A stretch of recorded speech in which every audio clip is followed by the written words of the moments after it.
이번 영상을 쉽게 이해하기 위해서는 제가 바로 이전에 올린 블레일락 박사의 영상을 꼭 보시고 나서 이번 영상을 시청해 주시길 바랍니다. 광고도 전혀 없으니까 못 보신 분들은 그 영상부터 보고 오시면 좋겠습니다. 치매, 파킨슨병, 다발성 경화증, 루게릭병 등의 신경퇴행성 질환은 한 가지 원인이 아니라 여러 가지 원인에 의해 발생하는 것으로 알려지고 있습니다. 루게릭 1편에서는 신경염증과 산화 스트레스에 대해 말씀드렸고, 루게릭 2편에서는 흥분성 신경독소와 환경위험 요인에 대해 말씀드렸습니다. 3편에서는 최소 5가지 원인과 관련된 중요한 내용을 다루었습니다. 자세한 내용은 위 링크나 아래 설명란을 참고해주세요. 현대사회에서는 절대 건드려서는 안 될 성역이 있습니다. 성역이라고 하면 예수님, 부처님, 간디 이런 분들이 떠오르죠. 그런데 우리가 매일 먹는 음식에도 성역이 있다는 사실을 아십니까? 현미, 통곡물, 우유 같은 음식들은 이미 성역이 되어 있습니다. 이게 몸에 나쁘다고 하면 정신병자 취급을 당하기 일쑤입니다. 그런데 이게 끝이 아닙니다. 이번 영상에서 다룰 내용도 이미 성역의 반열에 올라와 있습니다. 아마도 이번 영상은 검열되거나 삭제될 가능성도 있습니다. 수백조, 수천억 조가 걸려있는 아주 불편한 내용이니까요. 최악의 경우에는 제 채널이 중단될 수도 있습니다. 물론 제 의지로 그만둘 생각은 없습니다. 저는 아직도 해야 할 말이 많이 남아 있습니다. 돈과 권력의 힘으로 제 입을 막고 싶다면 지금 하십시오. 저는 멈추지 않겠습니다. 바로 이전 영상에서 블레일락 박사는 신경흥분 독성에 대해 얘기했습니다. 실제로 의학 논문 검색 사이트에서 신경흥분 독성을 검색하면 셀 수 없이 많은 연구들을 찾을 수 있습니다. 제일 먼저 검색된 연구는 신경흥분 독성과 뇌경색, 뇌출혈에 대한 내용이네요. 두 번째 연구를 보면 신경퇴행성 질환의 치료 타겟으로서의 신경흥분 독성입니다. 이번에는 글루타메이트 신경흥분 독성을 검색해 보겠습니다. 신경흥분 독소 중에서는 제일 흔한 것이 글루타메이트입니다. 첫 번째 연구는 파킨슨병에서의 글루타메이트 신경흥분 독성, 두 번째 연구는 알츠하이머 치매에서의 글루타메이트 신경흥분 독성, 세 번째 연구는 글루타메이트 수용체, 신경독성과 신경퇴행성 질환입니다. 이렇게 신경흥분 독성이 유발하는 뇌 척수 질환에 대한 연구가 최근 30년간 아주 뜨겁다는 것을 알 수 있습니다. 글루타메이트 신경흥분 독성을 간단하게 말씀드리면 이 그림처럼 과도하게 작동되면 신경이 손상되거나 죽는다는 겁니다. 잘 정리된 논문 한 편을 보겠습니다. 제목은 루게릭병에서 발생하는 신경흥분 독성인데요. 오른쪽 표에는 신경흥분 독소의 종류가 잘 정리되어 있습니다. 가장 흔한 신경흥분 독소는 글루타메이트와 아스파테이트인데, 아스파테이트는 5부에서 다룰 예정입니다. 글루타메이트와 아스파테이트는 뇌와 척수 신경 전달 물질의 약 70%를 차지하고 있습니다. 세로토닌, 도파민, 아세틸콜린 등의 다른 모든 신경 전달 물질을 합친 것보다 훨씬 많은 양입니다. 글루타메이트와 아스파테이트는 신경을 흥분시키는 작용이 있기 때문에 위험한 수치를 넘지 않도록 컨트롤되고 있습니다. 하지만 통제를 벗어나게 되면 강력한 신경흥분 독소로 변신하게 됩니다. 루게릭 2편에서 다뤘던 BMAA는 가장 강력한 신경흥분 독소 중 하나입니다. 글루타메이트와 아스파테이트는 BMAA보다 독성은 약하지만 아주 흔하게 접할 수 있기 때문에 임상적으로는 훨씬 더 중요합니다. 신경흥분 독성에 관련된 질환은 아주 많지만 신경질환에 관련된 부분만 확인해 보겠습니다. 우선 급성기 질환에는 뇌경색, 뇌출혈, 뇌척수 외상, 간질 발작 등이 있고, 만성질환에는 헌팅턴병, 루게릭병, 참어로병, 파킨슨병, 알츠하이머 치매 등이 있습니다. 즉, 신경퇴행성 질환은 모두 신경흥분 독성에 깊이 연관되어 있습니다. 여기에는 정말 셀 수 없는 연구 논문들이 쏟아지고 있습니다. 왼쪽 논문은 파킨슨병, 글루타메이트로 유발된 신경흥분 독성인데, 세포 외부의 글루타메이트 증가는 신경세포의 과도한 흥분을 발생시켜서 신경세포 손상이나 죽음을 유도한다는 내용입니다. 알츠하이머 치매에서도 글루타메이트 시스템 이상이 신경흥분과 신경염증을 유발하고, 루게릭병에서도 글루타메이트 독성이 선택적 신경세포 손상을 유발하고 있습니다. 이번 연구는 초기 루게릭병에서 보이는 비정상적인 글루타메이트 대사에 대한 내용입니다. 이 그래프는 공복 혈중 글루타메이트 농도인데, 정상 성인에 비해 루게릭병 환자는 혈중 농도가 무려 2배나 높게 측정되었습니다. 신경세포 주위로만 글루타메이트 농도가 높은 게 아니라 혈액 내의 글루타메이트도 비정상적으로 높다는 것은 임상적으로 큰 의미가 있습니다. 오른쪽 표를 보시면 글루타메이트뿐만 아니라 여러 종류의 공복 혈중 아미노산 농도를 같이 측정해서 정상인과 비교했습니다. 루게릭병은 근육량이 감소하기 때문에 아마도 거의 모든 종류의 아미노산 농도가 정상인보다는 많이 떨어져 있을 것으로 쉽게 예상할 수 있습니다. 실제 결과를 보겠습니다. 역시 대부분의 아미노산 혈중 농도가 파란색의 정상인보다 감소되어 있습니다. 이건 충분히 예상할 수 있는 결과입니다. 하지만 글루타메이트는 정반대 현상을 보였습니다. 정상인은 21, 루게릭병은 41로 정상 대조군이 약 2배로 매우 높게 측정되었습니다. 이번에는 글루타메이트를 먹고 나서 혈중 농도를 다시 측정했습니다. 정상인도 수치가 꽤 많이 올라가지만 루게릭병 환자는 매우 급격하게 올라간다는 사실을 알 수 있습니다. 오른쪽은 혈중 아스파테이트 농도인데 이 역시 정상인에 비해 큰 변동을 보였습니다. 아스파테이트를 먹은 것도 아닌데 혈중 아스파테이트 농도가 올라가는 이유는 글루타메이트와 아스파테이트는 상호 변환이 가능하기 때문입니다. 즉 루게릭병 환자는 식이 글루타메이트 섭취에 매우 민감하게 반응한다는 사실을 알 수 있습니다. MSG가 안전하다고 항상 강조하시는 분들에게 다시 한번 묻겠습니다. MSG가 루게릭병 환자에게도 안전하다고 장담할 수 있습니까? 그런 무책임한 말은 함부로 하는 게 아닙니다. 최소한 루게릭병 등의 특정 질환에서는 섭취에 주의해야 할 필요가 있습니다. 라고 중립적으로 말하는 것이 의사로서 조금 더 책임 있는 자세가 아닐까요?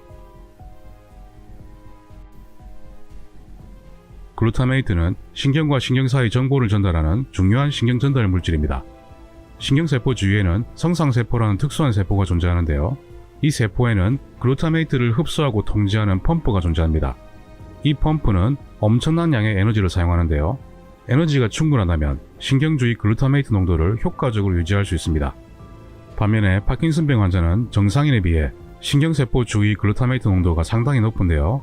설상가상으로 글루타메이트를 처리하는 성상세포가 에너지 저하 상태에 빠져 있습니다.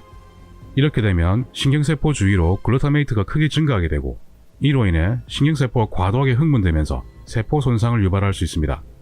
치매, 파킨슨, 루게릭병 등에서는 에너지를 만드는 미토콘드리아 기능 이상에 의해서 에너지 저하가 발생하는데요. 에너지가 부족해지면 글루타메이트 독성이 훨씬 강해질 수 있습니다. 신경세포 주위에 글루타메이트가 증가하면 신경세포 안으로 칼슘 유입이 증가하는데요. 이 과정에서 프리라디칼 생성이 증가하고 신경염증도 증가하게 됩니다. 프리라디칼은 루게릭병의 라디컷 주사와 항산화제 등으로 독성을 줄일 수 있습니다. 신경염증도 오메가3 섭취를 통해 감소시킬 수 있습니다. 신경세포 안으로 과도한 칼슘이 유입되면 에너지를 사용해서 칼슘을 완충장치로 이동시키거나 외부로 배출해야 합니다. 이 과정은 상당한 에너지가 필요합니다. 질병이 없는 건강한 사람들은 이 과정에 필요한 에너지를 충분히 조달할 수 있습니다. 하지만 만성질환이 있거나 신경계 질환이 있는 분들은 에너지 생산이 크게 떨어지기 때문에 이를 정상화시킬 필요가 있습니다. 즉 미토콘드리아의 기능을 정상화시키면 되겠죠. 신경세포 내부로의 과도한 칼슘 유입은 마그네슘으로 막을 수 있기 때문에 충분한 마그네슘 공급이 필요합니다. 칼슘 섭취는 제한하고 비타민 D3, K2의 섭취로 칼슘 대사를 정상화시켜야 합니다.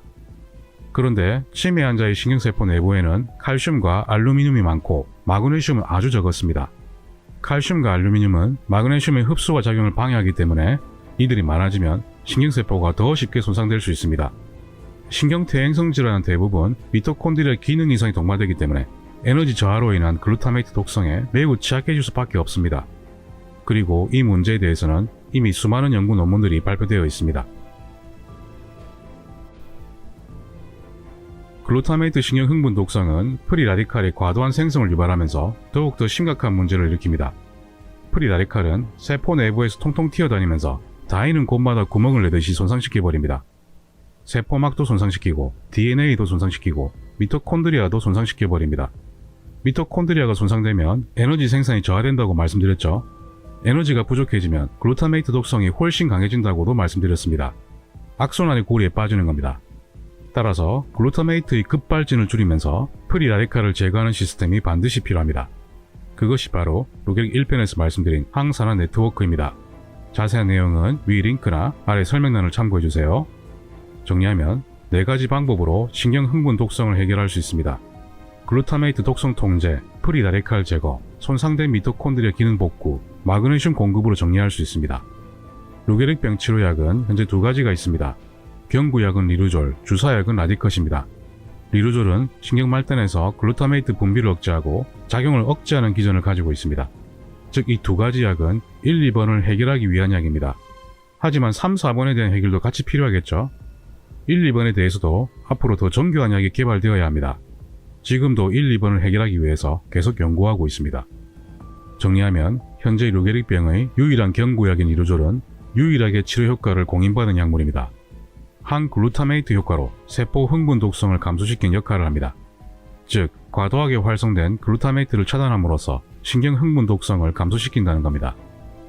알츠하이머 치매의 특징적 병리 속에는 신경세포 내부의 신경섬유 다발과 신경세포 외부의 신경반이 있습니다. 신경반 중앙의 핵 부위는 글루타메이트 농도가 매우 높습니다. 실제로 글루타메이트와 아스파테이트가 없는 배제의 신경세포는 액포 형성 없이 조밀한 신경 그물망을 형성하고 있지만, 글루타메이트와 아스파테이트가 들어간 배제에 14일간 노출된 신경세포를 보면 치매 환자에서 볼 수 있는 액포와 이중 나선 섬유를 확인할 수 있습니다.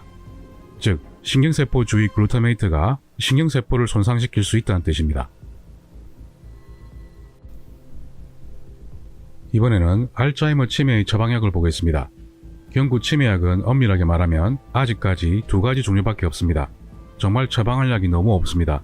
2가지 중에서 제가 더 선호하는 약은 메만틴이라는 약입니다. 조금 읽어보겠습니다. 글루타메이트는 흥분성 신경전달 물질로서 NMDA 리셉터를 활성화시키며 과도하게 자극될 경우 세포를 파괴한다고 알려져 있다. 메만틴은 NMDA 기량제로서 글루타메이트에 의한 세포 독성을 막아줄 수 있는 것으로 보인다. 자, 여러분 어떻습니까? 류게릭병이나 치매약 모두 글루타메이트를 차단하려고 하고 있죠? 모든 화살이 글루타메이트를 향하고 있습니다. 사실 글루타메이트는 전선의 전기 전달 역할을 하는 겁니다. 이 자체가 나쁠 건 하나도 없죠. 쉽게 예를 들어 보겠습니다. 여러분이 헤어드라이어를 쓰는데 그게 110V 전압을 사용한다고 합시다. 이걸 110V 콘센트에 끼우면 아무 문제 없겠죠? 그런데 만약 이걸 250V 콘센트에 끼우면 어떻게 될까요? 당연히 전선이 다 타버리겠죠? 신경세포 주위에 글루타메이트가 과도하게 있으면 이런 비슷한 일이 발생하는 겁니다. 이것이 신경 흥분 독성입니다. 이렇게 되면 프리라디칼이 증가하고 신경 염증도 증가하고 심하면 신경세포가 죽을 수도 있는 겁니다. 글루타메이트 신경 흥분 독성을 조절하는 약물은 지금까지 수도 없이 연구되었고 지금 현재에도 계속 새로운 물질을 연구하고 있습니다. 이미 연구된 약에는 치매약도 있고 류게릭병 약도 있고 경련을 막는 약도 있습니다. 만약 글루타메이트를 지나치게 억제하면 어떻게 될까요? 110V 콘센트를 연결했는데 10V 정도만 들어온다면 아예 작동하지 않겠죠? 사람의 신경에 이런 일이 일어나면 마취가 되는 겁니다. 실제로 마취제는 강력한 항글루타메이트 효과를 가지고 있는 경우가 많습니다. 과도한 글루타메이트를 독성이 없는 알파-케이지나 글루타민으로 바꾸기 위해서는 NAD+나 ATP, 즉 막대한 에너지가 필요합니다. NAD+는 미토콘드리아 기능을 회복시켜서 ATP를 증가시키고 NAD+ 자체를 공급해서 비활성 글루타민 형태로 전환시킬 수 있습니다. NAD+ 보충제는 아침에 한 번만 드시면 됩니다. 건강하신 분들은 따로 보충할 필요는 없습니다. 여기에 글루타메이트 신경 흥분 독성을 감소시킬 수 있는 성분들을 정리했습니다. 신경퇴행성 질환이 있는 분들은 잠시 정지 버튼을 누르시고 정독해 주시길 바랍니다. 조금 전에 과도한 글루타메이트가 신경세포 내부로 칼슘을 과도하게 유입시키면서 신경독성이 발생한다고 말씀드렸습니다. 이런 칼슘 유입을 막을 수 있는 물질이 바로 마그네슘입니다. 실제로 마그네슘 결핍 유무가 신경세포의 생사를 좌우할 수도 있습니다. 따라서 충분한 양의 마그네슘을 섭취하는 것이 1, 2, 3번보다 더 중요할 수도 있습니다. 마그네슘 보충제는 여러 가지가 있습니다. 건강한 분들은 산화 마그네슘을 제외하면 여기에 있는 어떤 제형을 섭취하더라도 무방합니다. 전혀 문제 없습니다. 하지만 신경퇴행성 질환이 있는 분들은 글루타메이트에 매우 민감하기 때문에 글루타메이트 대사에 영향을 줄 수 있는 구연산 마그네슘, 아스파르트산 마그네슘, 글리신산 마그네슘 제형은 선택하지 않습니다. 참고로 저는 구연산 마그네슘을 주로 먹고 있지만 치매, 류게릭병 환자분들은 다른 제형을 드셔야 합니다. 그리고 글리신은 글루타메이트 독성을 강화시킬 수 있습니다. 따라서 글리신산, 비스글리신산 마그네슘은 좋은 선택이 아닙니다. 물론 건강한 분들은 전혀 상관없습니다. 트레온산 마그네슘이 뇌의 마그네슘 농도를 가장 잘 올릴 수 있기 때문에 베스트라고 할 수 있습니다. 타우린산 마그네슘, 말레인산 마그네슘도 좋은 선택입니다. 마그네슘이 부족한 분들은 보통 6개월 이상을 꾸준하게 섭취해야 결핍을 교정할 수 있습니다. 이제 본론으로 가겠습니다. 그 전에 잠시 영상 하나를 보고 오겠습니다. And everybody knows this. Like scientists know this. Everybody knows this, and no one's saying anything. How do I know everybody knows this? Well, when you want to study obesity and you want to study a fat mouse, you've got to make a mouse fat because mice aren't fat. So the way you make a mouse fat is you feed him MSG. And there's even a term for it, MSG obesity-induced mice. If you do a search for MSG obesity-induced mice, you'll see tons of research reports where they talk about, well, the protocol was we made the mouse fat, feeding them this much MSG, blah, blah, blah, blah, and then we studied this, and the other thing. They're not studying that. That's the protocol for making a mouse fat, is feeding them MSG. And this is in 80% of modern day foods. 여기서 중요한 연구 하나를 보겠습니다. 갓 태어난 지에 MSG를 투여했더니 3개월 뒤에는 고혈당, 고인슐린 혈증, 인슐린 저항성을 가지면서 인지 저하, 신경장애, 염증 반응 증가를 보이면서 치매 환자의 뇌에서 볼 수 있는 아밀로이드 베타의 생성이 증가했습니다. 이 연구에서는 대뇌피질과 척두엽에 있는 해마의 염증성 사이토카인 수치를 측정했는데요. 신생아기에 MSG 노출된 지는 정상지에 비해 청소년기에 해당되는 3개월 뒤에 대뇌피질과 해마에서 염증성 사이토카인이 크게 증가했습니다. 뇌 내부에 염증이 증가하면 어떤 일이 일어날까요? 방 탈출에 걸리는 시간도 3배나 걸렸고 실험 오류 횟수도 3배였고 수영할 수 있는 거리도 줄어들었습니다. 해마에 축적된 아밀로이드 베타 단백도 측정했는데요. 아밀로이드 베타 단백은 치매 환자의 뇌에서 크게 증가되는 물질입니다. 역시 MSG 투여지에서 2배 이상 증가되었습니다. 연구자들은 MSG를 투여한 지는 공통적으로 지능이 많이 떨어진 모습을 보였고 대부분 비만했다고 말하고 있습니다. 그리고 공복 혈당과 공복 인슐린을 보면 둘 다 현저하게 높아져 있습니다. 즉 고혈당, 고인슐린 혈증, 인슐린 저항성이 발생하면서 대부분 비만한 모습을 보였습니다. 사람에게는 어떨까요? 사람에게도 역시 MSG 섭취만으로 인슐린 분비가 3배나 증가했습니다. 만약 우리가 일반적으로 먹는 패턴으로 탄수화물과 MSG를 같이 먹으면 어떻게 될까요? 인슐린 분비가 크게 증가할 수밖에 없을 겁니다. 이런 결과들을 보면서도 신경퇴행성 질환, 전당뇨 당뇨 환자에게 MSG가 안전하다고 말하는 것이 정말 양심적인 의사의 태도입니까? 태아 시부터 출생 후 6세까지는 뇌 성장과 발달의 결정적 시기라고 말할 수 있습니다. 하지만 뇌 성장기를 만 18세까지 보기도 합니다. 이 시기에는 환경 독소 등 외부 물질에 특히 더 주의해야 합니다. 외부 물질에 대한 피해는 처음에는 눈에 띄지 않는 경우가 대부분입니다. 초등학교 입학을 해서 구구단이나 알파벳과 같은 쉬운 학습을 할 때에는 아이가 정상적으로 보일 수 있습니다. 하지만 고학년이 되면서 수학 문제 등 점점 어려운 레벨의 학습에 이르게 되면 그제서야 증상이 드러날 수 있습니다. 즉 아주 어릴 때는 아이에게 문제가 있는지 없는지 파악하기 어렵다는 뜻입니다. 현재 신경 흥분 독성과 연관성이 수많은 연구를 통해 계속 밝혀지고 있습니다. 학습장애, 난독증, 분노조절장애, 조현병, 자폐증, ADHD, 경련, 두통 등의 증상도 신경 흥분 독성이 원인 중 하나로서 연관되어 있을 가능성이 있다는 겁니다. 그런데 하필이면 이런 결정적 시기에 글루타메이트 섭취가 제일 많습니다. 그런데 우리 아이는 글루타메이트 안 먹는 것 같은데 정말 안심해도 될까요?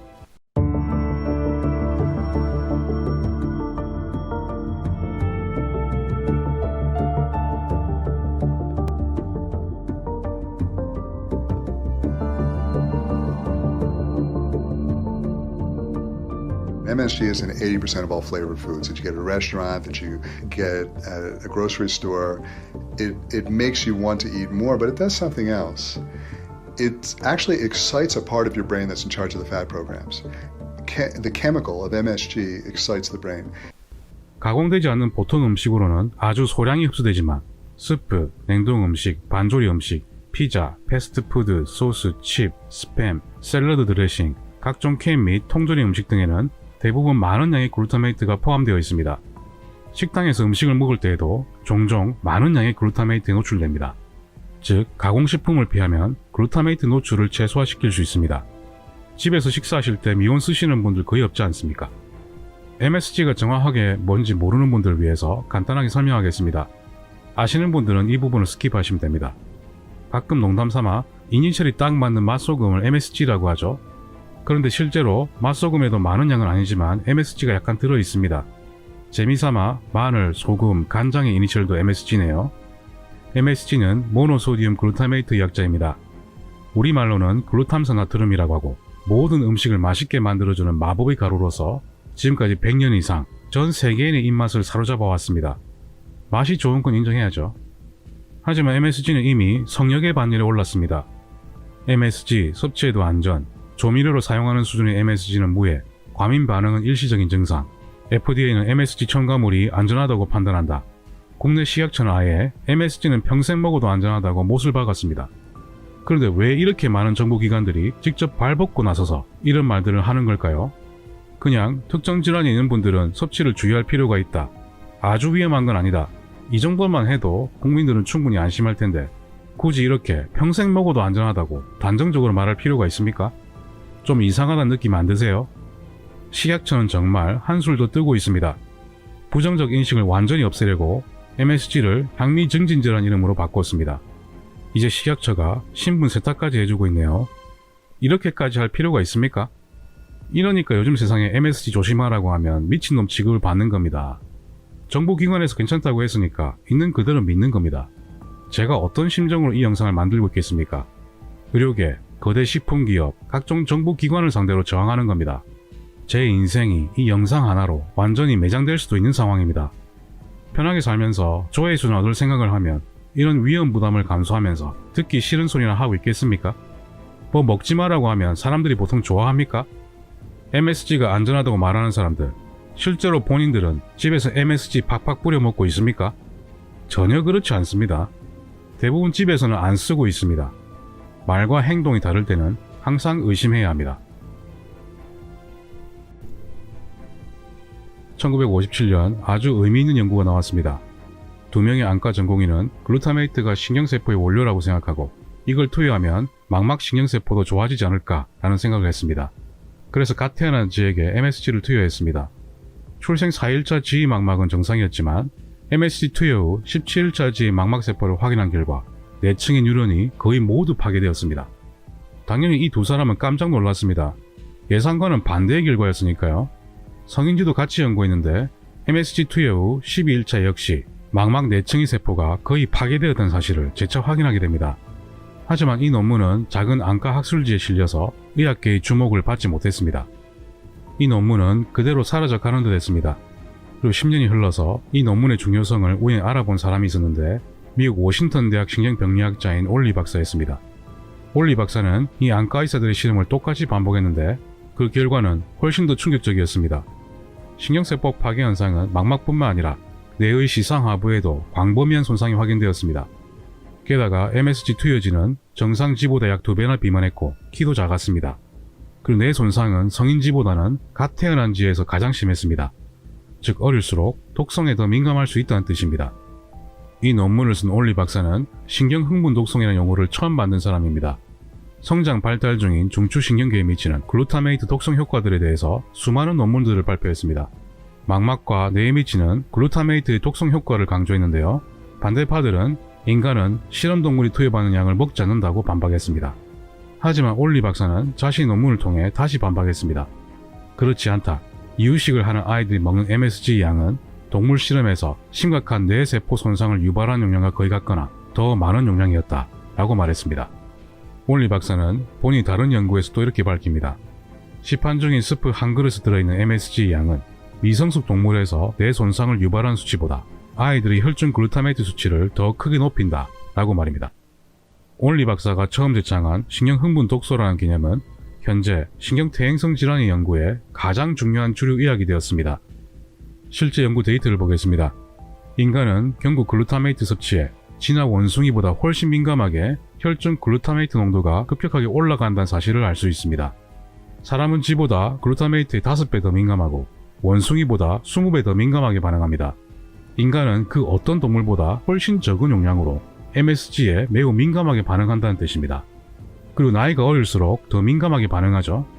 그런데 문제는 특히 아이들이 MSG가 들어간 정크푸드나 패스트푸드를 성인보다 더 많이 먹고 있다는 겁니다. 햄버거 가게나 치킨집에는 어른들보다는 아이들이 훨씬 더 좋아하죠. 어른들이야 애들이 먹자고 하니까 같이 가는 거죠. 어릴수록 더 예민하다는 연구는 이미 많이 발표되어 있습니다. 뭐 상식적으로 생각해도 당연하죠. 아이들은 뇌가 완전히 성숙된 상태가 아니니까 그만큼 외부 요인에 취약할 수밖에 없습니다. 연구 제목은 신생아기 MSG 노출은 신경세포 죽음과 가지돌기 위축을 유도한다입니다. 신경세포에서 이렇게 나무 가지처럼 나온 부위가 가지돌기입니다. 신경세포의 개수를 비교하면 정상에 비해 MSG 투여군에서 신경세포가 많이 감소되어 있습니다. 가시돌기 모양을 보면 정상에 비해 MSG 투여 신경세포는 가시돌기 수가 현저하게 감소되어 있죠. 용량 문제를 조금 더 알기 쉽게 보여드리겠습니다. 쥐에서 뇌 손상을 발생시키는 혈중 농도는 60에서 100 사이인데 2살짜리 아이는 스프나 음료수 등 식사 한 번으로 500까지도 올라갈 수 있습니다. 그렇다면 쥐에서 뇌 손상을 유발할 수 있는 농도의 6배 이상으로 올라갈 수 있다는 겁니다. MSG에 노출된 쥐의 시상 하부를 보면 상당히 심한 손상이 발생한다는 것을 알 수 있습니다. 패스트푸드나 식당 등에서 노출되는 MSG 양은 동물 실험에서 뇌 손상을 유발하는 용량보다 최소한 같거나 많고, 인간은 다른 동물보다 같은 용량에서 혈중 글루타메이트 상승 정도가 5배에서 20배나 더 높다는 점을 기억하셔야 합니다. 이번에는 자폐증 소아의 혈중 글루타메이트 수치를 보겠습니다. 연구 데이터를 보면 정상 대조군에 비해 자폐증 소아들의 혈중 글루타메이트 수치가 훨씬 높았습니다. 연구자들은 이렇게 말했습니다. 혈중 글루타메이트 증가는 성인이 되어서도 장기간 유지된 것으로 보이므로 혈중 글루타메이트 측정은 자폐증 진단의 안정적인 선별 검사로서 활용할 가치가 있다고 했습니다. 올리 박사는 자신의 연구 결과에 크게 충격받은 나머지 FDA 등의 정부기관에 이 사실을 빨리 알려야겠다고 생각했습니다. 박사의 말을 들어보겠습니다. 나는 이 결과들을 알려주면 FDA는 독립기관으로서 오픈마인드로 정보 공유를 환영하면서 고마워할 줄 알았다. 그리고 당연히 식품회사들은 MSG 첨가물을 뺄 것이라고 확신했다. 이분 정말 순진하지 않습니까? 이미 벌써 수백억 달러의 MSG 식품 산업은 눈 하나 깜짝하지 않았습니다. 이때부터 올리 박사는 식품 산업이 크게 잘못되었다는 사실을 인식하게 됩니다. 그리고 그가 얻은 것은 무자비한 공격과 욕설 뿐이었습니다. 식품 산업과 관련 학계가 힘을 합쳐서 박사를 한순간에 매장시켜버렸습니다. 정부가 식품 산업을 보호하면 재앙적인 적군이 될 수 있다는 것도 깨달았을 겁니다. 박사의 연구를 쓰레기로 매도하기 위해서 거대 식품 산업이 자금을 대거나 제휴하고 있는 연구가 폭발적으로 쏟아졌고, 그 결과는 항상 일정했습니다. 우리 몸에 아무런 독성이 없다는 겁니다. 이런 현실 속에서 동료 과학자들이 박사의 처참한 말로를 보고 있으면 어떤 생각이 들겠습니까? 이걸 연구할 수 있겠습니까? 위원회에서는 한 발 더 나가서 MSG는 유아식에 포함되어도 안전한 첨가제라고 선언해버립니다. FDA 위원회는 식품 기업들이 자금을 지원받으면서 완전히 통제되고 있었고, 대부분의 위원들은 글루타메이트 협회와 식품 기업들과 심각한 유착이 있음에도 불구하고 MSG 유해성 문제를 심의하도록 임명되었습니다. 정말 황당하지 않습니까? 심지어 위원회 의장 2명은 위원회 심의기간 중에도 글루타메이트 협회와 식품기업 양쪽으로부터 돈을 받고 있었습니다. 이건 박사가 백날 떠들어봐야 아무 의미가 없는 겁니다. 1971년 레이놀드 박사 연구팀은 올리 박사의 연구를 강하게 반박했습니다. 갓 태어난 원숭이들에게 다량의 MSG를 투여했지만 뇌 손상은 없었다는 겁니다. 올리 박사는 그 연구를 검토하고 이렇게 말했습니다. 그들은 즉각적으로 구토가 유발될 수 있는 양을 투여했다. 만약 실제로 구토를 했다면 그들의 연구 데이터는 완전히 무효한 것이다. 실제로 공개 청문회에서 올리 박사는 원숭이들이 구토했는지 물었습니다. 많은 청중 앞에서 레이놀드 박사는 구토했다고 인정했습니다. 하지만 수개월 뒤에 사이언스 학술지에 리포트가 나왔을 때 구토에 대한 언급은 전혀 없었습니다. 매우 중대한 누락이었습니다. 올리 박사는 사이언스 학술지를 통해 왜 구토 부분을 누락했는지 서신을 보냈더니 이번에는 원숭이들이 구토하지 않았다고 부인했습니다. 지금 뭐 하자는 겁니까? 그런데 이건 아무것도 아니었습니다. 4년 뒤 레이놀드 박사는 원숭이들이 구토했다고 다시 말을 바꿨습니다.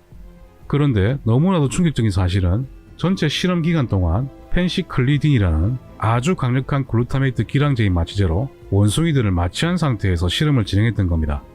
구토로 거의 흡수되지 않아서 얼마 되지도 않는 글루타메이트마저도 마취제를 통해 완전히 차단해버린 겁니다. 뇌 손상 자체를 의도적으로 막아버린 겁니다. 그런데 이런 중대한 사건을 아무도 문제 삼지 않았습니다. 뒷배가 탄탄하다는 거죠. 올리 박사의 말을 조금 더 읽어보겠습니다. 지금 우리는 아이러니한 상황을 목격하고 있다. 경험이 풍부한 신경과학자들이 내인성 글루타메이트와 아스파테이트의 잠재적 신경 독성으로부터 신경세포를 보호할 수 있는 방법을 찾기 위해서 열정적으로 노력하고 있는 반면에, 다른 쪽의 사회는 외인성 글루타메이트와 아스파테이트의 무제한적인 사용을 격렬하게 장려하고 있다. 여러분들께서는 이런 상황이 정상적이라고 보십니까? 글루타메이트 독성을 막는 연구는 계속해야 하지만 이걸 MSG와 연관시키면 안 된다는 사실도 과학자들은 잘 알고 있습니다. 이건 공공연한 비밀입니다. 제가 얼마 전에 올린 블레일락 박사 영상을 보시면 쉽게 이해하실 겁니다. 그런데 이런 일들은 식품 산업에서는 아주 흔한 일입니다. 예전 영상에서 식품 산업과 의학계 유착 관계에 대해서도 말씀드린 적이 있습니다. 자세한 내용은 아래 설명란을 참고해주세요. 핵산과당, 오메가6 기름, 글루텐, 글루타메이트 등이 듬뿍 들어있는 각종 가공 통조림 식품에 심장이 좋다는 저 보증 마크를 다들 한 번쯤은 보셨을 겁니다. 지금까지 미국 심장협회는 수많은 가공식품에 이 보증 마크를 제공해 왔습니다.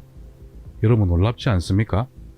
미국 심장협회와 미국 당뇨협회는 지난 70년 동안 식품회사의 자금을 지원받는 가공식품의 홍보단체 역할을 해왔습니다.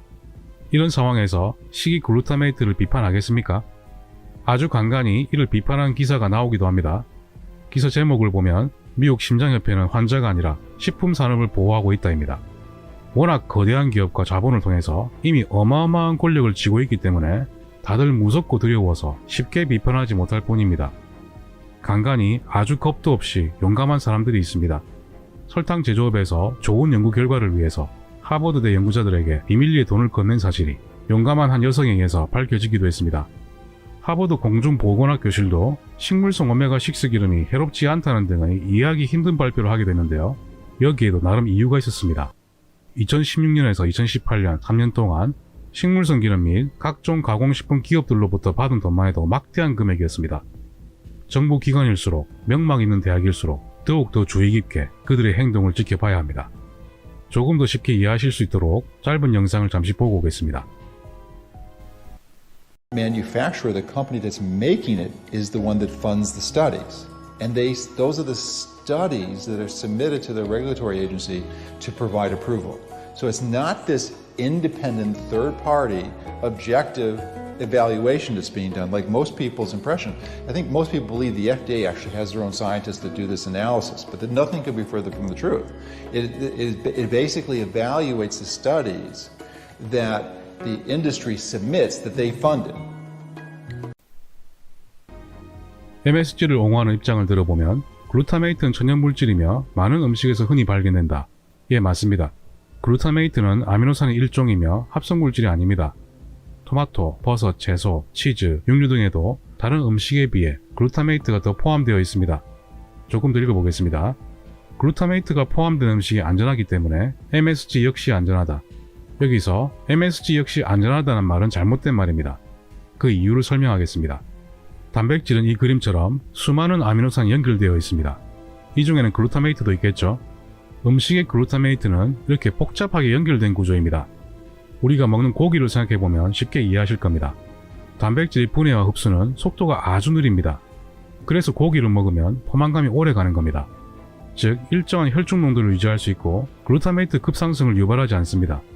토마토나 버섯 등에는 일부 분리된 글루타메이트가 있긴 하지만 이 정도의 양은 신체가 충분히 감당할 수 있는 양입니다.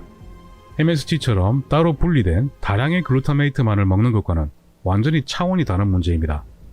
실제로 정상 성인의 혈중 글루타메이트 농도 변화를 확인해 보겠습니다. 이 도표에서는 MSG를 넣지 않은 일반식과 MSG를 넣은 식사를 비교했습니다.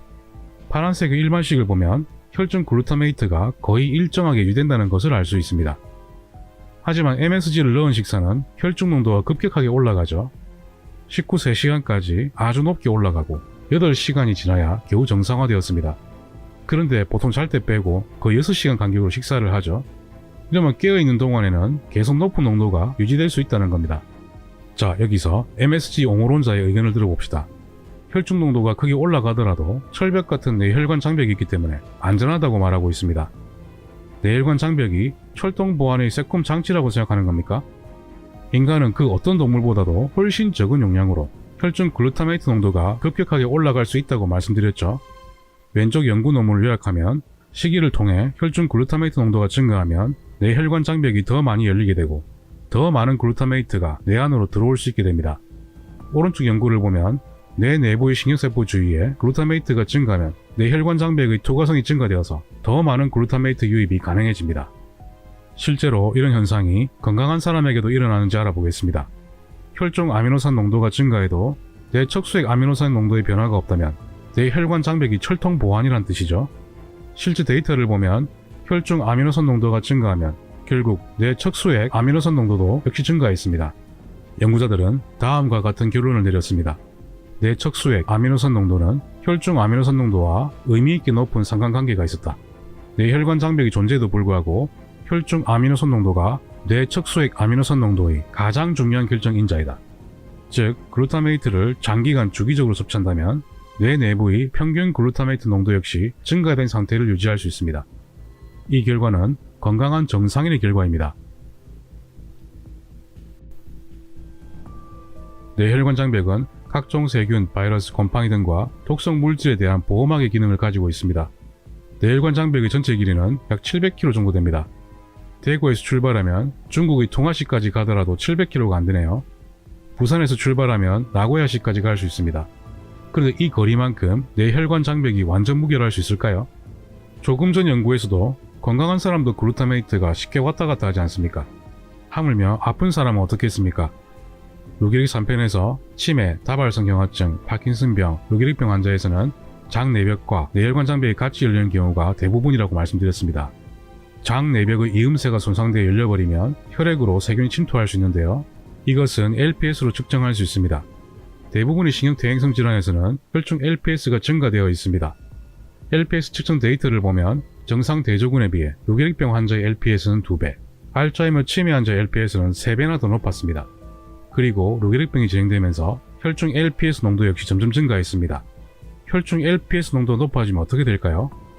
혈중 LPS가 뇌혈관 장벽에 닿으면 장벽이 열리게 되면서 LPS도 뇌 안으로 침투할 수 있습니다. 이렇게 되면 글루타메이트도 쉽게 BBB를 통과할 수 있겠죠? 루게릭병에서는 뇌혈관 장벽과 척수혈관 장벽이 손상되는데요. 오른쪽 그림을 보시면 정상 대조군에 비해서 형광 물질 누출이 현저히 관찰되고 있습니다. 장벽이 손상되어서 열려 있다는 뜻입니다. 그리고 다발성 경화증에서는 BBB 손상이 질병 초기부터 심하게 발생하는 것이 중요한 특징입니다. BBB 손상이 일어나면서 증상이 악화되는데요. 다발성 경화증 환자가 흡연을 하거나 비타민 D가 부족하거나 혈중 LPS가 증가하면 BBB 손상이 가속화됩니다.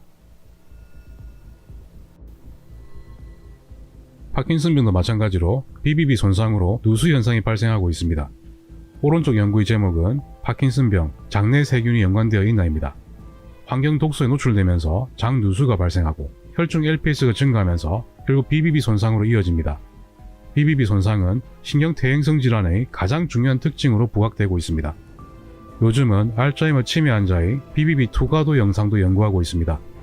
논문 내용을 읽어보면 알츠하이머 치매 병리에는 BBB의 구조적 파괴와 BBB 기능 조절 장애의 두 가지 기전이 역할을 한다. 아래의 BBB 투과도 MRI 영상을 보면 정상인에 비해 BBB 투과 정도가 크게 증가되어 있음을 알 수 있습니다.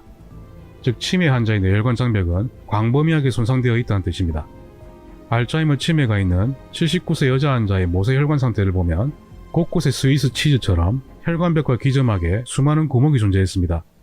이런 상태에서는 분자 크기가 작은 혈중 글루타메이트는 뇌 안으로 쉽게 스며들 수 있습니다.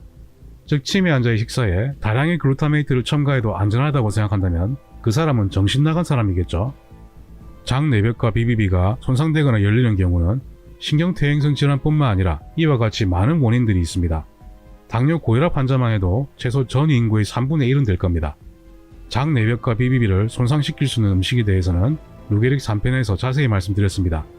자세한 내용은 설명란의 링크를 참고해주세요. 질병이 없더라도 50세 이상이 되면 뇌혈관 장벽이 서서히 약해집니다. 이 논문은 사람의 정상 노화 과정에서의 BBB 손상을 연구했습니다. 총 4곳의 BBB 투과성을 조사했는데요. 정상 노화 과정에서도 나이가 들면서 BBB 손상이 증가한다는 것을 알 수 있습니다. 즉 건강한 성인이라도 50세 이후부터는 글루타메이트 섭취에 주의할 필요가 있겠습니다. 애초에 700km나 되는 BBB가 완전 무결한 차단막이라고 생각하는 자체가 코미디라는 겁니다. 게다가 성장기 아이들은 성인에 비해 아직 BBB 자체가 완전하지 않고 어리면 어릴수록 미성숙한 상태입니다. 따라서 신경흥분 독성에 더 취약할 수밖에 없습니다. 이게 끝이 아닙니다. 우리 뇌에는 BBB가 존재하지 않는 뇌실 주의기관이 있습니다. 관련 내용을 읽어보겠습니다. 뇌의 특정 부위는 혈중 글루타메이트 농도의 급격한 변동에 취약하다. 이 현상은 뇌실 주의기관으로부터 혈중 글루타메이트가 스며들어오기 때문이다. 자, 여러분 어떻습니까? 혈중 글루타메이트가 높아도 BBB만 있으면 글루타메이트 독성을 차단할 수 있습니까? 루게릭 3편에서 신경퇴행성 질환이 있는 분들은 글루텐과 카제인을 반드시 피해야 한다고 말씀드렸습니다. 게다가 자폐증, 조현병, ADHD가 있는 아이들 역시 글루텐과 카제인 제거 시기로 무려 81%에서 호전을 보였다고 말씀드렸죠. 그런데 여기에는 또 다른 중요한 이유가 숨어 있습니다. 이건 의외라고 생각하는 분들이 많던데요. 실제로 글루텐과 카제인은 글루타메이트를 크게 증가시킵니다. 글루텐과 카제인은 분리된 유리 글루타메이트를 약 30% 함유하고 있습니다. 단백질이 가수분해 발효되고 순간 살균되고 효소 변성되는 과정에서 다량의 유리 글루타메이트가 만들어집니다. 유리 글루타메이트가 30%라는 것은 자연 상태의 음식에서는 있을 수 없는 일입니다. 글루텐과 카제인 단백은 원래는 이렇게 수많은 아미노산이 연결된 복잡한 구조입니다. 그런데 가공 과정에서 발효, 지방 제거, 초고온 살균, 산 가수분해, 효소 변성을 거치면 복잡한 폴리펩타이드 구조가 붕괴되면서 유리 글루타메이트가 대량으로 만들어집니다. 이러니까 밀가루 음식과 유제품이 맛이 없을 수가 없겠죠. 의사나 정보기관이 아무리 안전하다고 노래를 불러도 대부분의 현명한 소비자분들은 어렴풋이 알고 있습니다. 정확히는 모르지만 뭔가 MSG라고 하면 좋은 느낌은 아니죠. 이런 현실을 식품 회사들이 모를 리 없습니다. 그렇다면 이름을 살짝 다르게 어려운 말로 기재한다면 이게 MSG인지 아닌지 알 수 없을 겁니다. 이 표는 MSG가 들어있을 가능성이 높은 첨가물의 리스트입니다. MSG의 약간 다른 이름이라고 생각하시면 됩니다. 분말 조미료, L-글루타민 나트륨, L-글루타민산 나트륨, 향미 증진제, 화학 조미료는 그래도 좀 파악하기 쉬운 편이죠. 나머지는 희한한 용어밖에 없죠. 일단 용어에 가수분해, 발효, 효모, 변성, 카제인, 농축이란 말이 들어가면 일단 주의해야 합니다. 유리 글루타메이트 함유 가능성이 높기 때문입니다. 가공식품 중에서는 스프 제품을 주의해서 봐야 합니다. 이 스프는 바로 MSG부터 나오네요. 차라리 이렇게 당당하게 표기합시다. 정부에서도 안정성을 보장하고 있잖아요. 그런데 바로 옆에는 농축 콩 단백질이 있습니다. 이건 가능성이 높죠. 바로 옆에 또 있습니다. 효모 추출물이 있네요. 이것도 가능성이 높죠. 위에 보면 변성 전분도 있네요. 변성이란 용어도 주의해야 한다고 말씀드렸죠. 그러면 이 스프에는 최소 4가지 종류의 글루타메이트 첨가물이 있다는 겁니다. 4가지나 넣었으니까 이 스프의 맛은 아마 동급 최고일 겁니다. 그러면 여기서 잠시 영상 하나를 보고 오겠습니다. Yo, sister, Brooke, Elizabeth. We love you, Brookie. At that side, I'm gonna bow Where's my smile? At the point we started the diet till current day, 3 years later.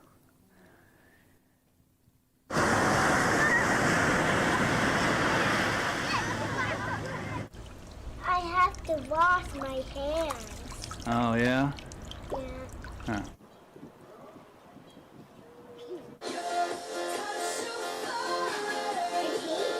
He's giving me a flower, and I say thank you. He says, you're welcome. 여기서 글루타메이트 섭취를 최소화시키는 방법에 대해서 알아보겠습니다. MSG의 복잡한 이름들을 우리가 알 필요가 있을까요? 저는 필요 없다고 생각합니다. 음식 모조품인 가공 음식을 피하고 진짜 음식인 홀푸드를 먹으면 됩니다. 가짜 음식을 피하자는 겁니다. 그리고 유리 글루타메이트가 많은 글루텐과 카제인 섭취를 피해야 합니다. 나머지 내용은 잠시 정지 버튼을 누르시고 정독해 주시길 바랍니다. 글루타메이트가 과도하게 신경을 흥분시키면 신경 내부의 프리라디칼이 증가하고 신경염증도 증가해서 신경세포가 손상되거나 죽음에 이를 수 있다고 말씀드렸습니다. 글루타메이트의 작용을 막는다고 알려진 물질은 비타민C와 태아닌이 있습니다. 그리고 코코넛 오일의 특정 성분도 효과가 있는 것으로 보고되고 있습니다.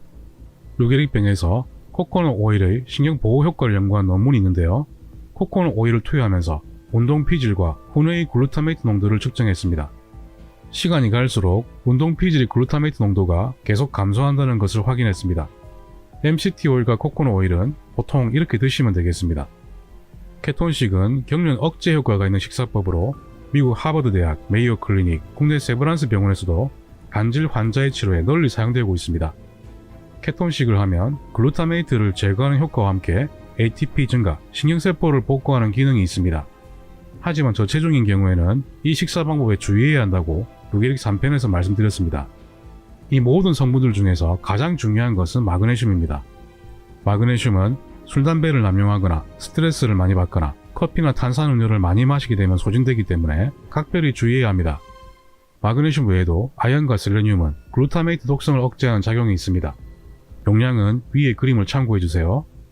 이런 성분들을 섭취하는 것보다 훨씬 더 중요한 것이 있죠. 신경퇴행성 질환이 있는 분들은 글루텐, 카제인, 가공식품과 MSG 섭취를 피해야 합니다. 장 내벽이 손상되면 세균이 혈액으로 침투할 수 있고 이로 인해 BBB도 손상될 수 있다고 말씀드렸죠. 여기에 적힌 음식과 독소들은 건강한 장과 뇌를 위해서 반드시 피하시길 바랍니다. 대신에 오른쪽에 있는 음식과 성분들을 섭취한다면 손상된 장세포의 이음새를 막고 뇌혈관 장벽도 훨씬 더 견고해질 겁니다. 종종 다수의 의견이 틀리고 소수의 의견이 맞는 경우가 있습니다. 왜 그럴까요? 과학적 진실은 민주주의, 즉 다수결이 원칙으로 결정되거나 발견되는 것이 아니기 때문입니다.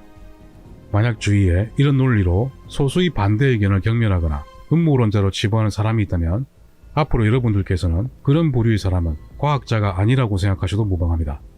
그것은 과학자의 자세가 아니라 얄팍한 정치가의 자세이기 때문입니다.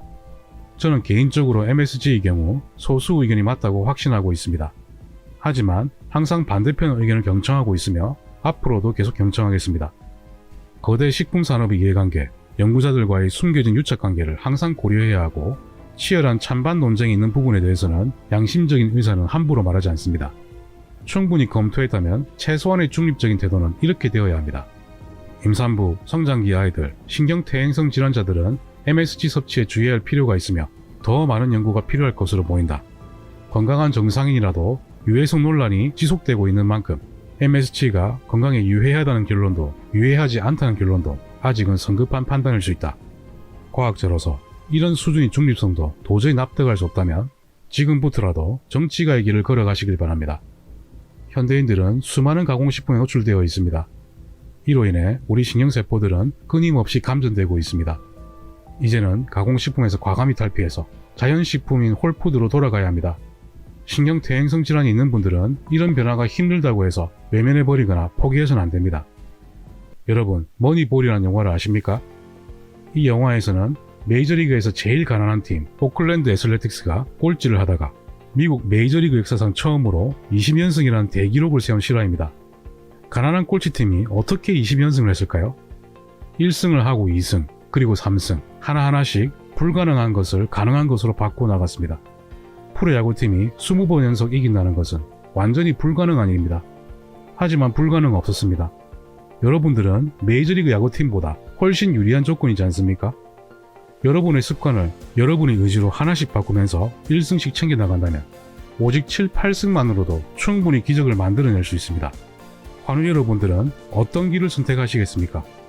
꼴찌팀으로, 불치병으로 계속 지기만 할 겁니까? 아니면 스스로 1승씩 이겨나가시겠습니까? 기적의 리그를 시작하는 것은 지금 여러분의 의지에 달려 있습니다. 5편에서도 우리가 전혀 몰랐던 충격적인 진실이 기다리고 있습니다. 5편 영상도 많이 기대해주세요. 그러면 닥터3는 다음에도 더 나은 영상으로 찾아뵙겠습니다. 제 영상이 마음에 드셨다면 좋아요, 구독 꼭 눌러주십시오. 닥터3는 여러분의 건강을 응원합니다.